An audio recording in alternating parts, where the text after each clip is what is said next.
Oh, hey, it's your friend that will always seek out a new cardigan for their collection during every trip to Target. Back for some more tech tea. So without further ado, let's get into it.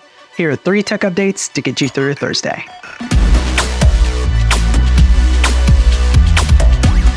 Well, over a week later, Xbox has finally addressed some of the recent rumors going around about it giving up its first-party titles and skipping the next console generation altogether.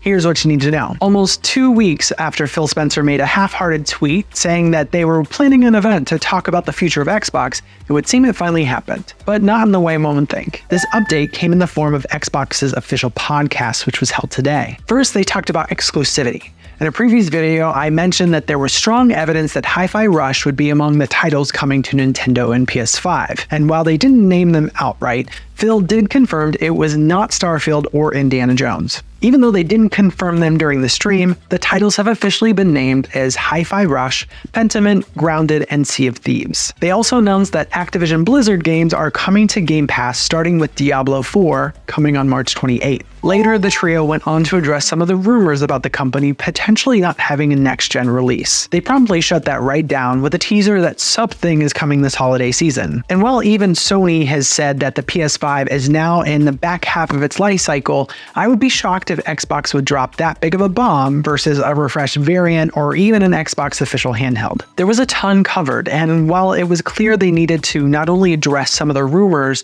but also try to do some damage control after the recent layoffs, which have left them under the microscope. But was it enough?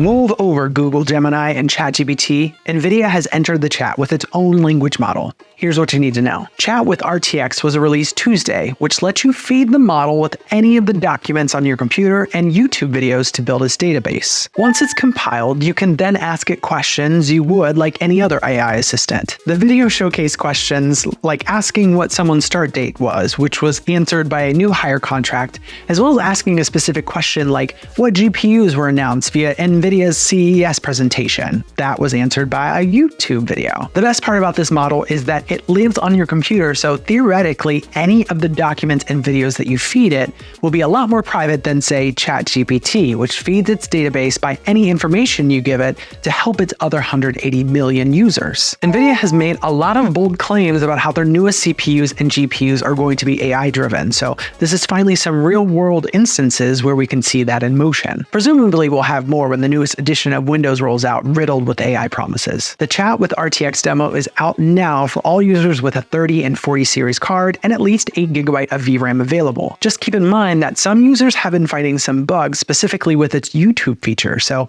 while it can be helpful in a lot of different use cases, it still is a little bit rough around the edges. And finally, a new report has found that roughly 1 in 5 gamers identify as LGBTQ+, but representation in games is ridiculously low.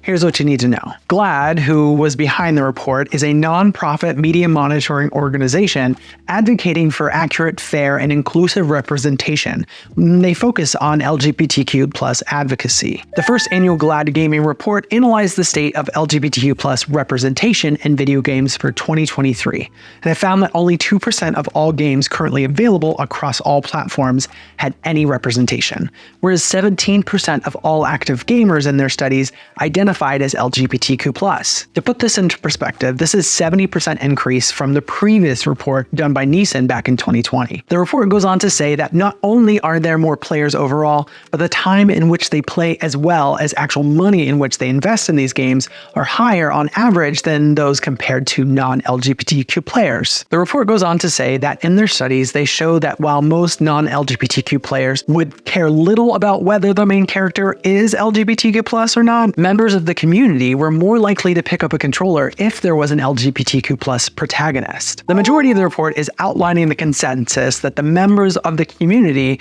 do not feel as if the gaming industry think about or include them enough in development, even though they represent a huge fan base. That is not to degrade any of the beautiful work that has come out recently from indie developers or even mainstream ones with more inclusion. With about 28.5% of films from top distributors having LGBTQ+ characters and 10.6% of primetime series having regulars on them, it does put into perspective just how poor that 2% inclusion rate is. That's all I have for now. Make sure to like and subscribe if you haven't already, and I'll see you back here for some more tech tea.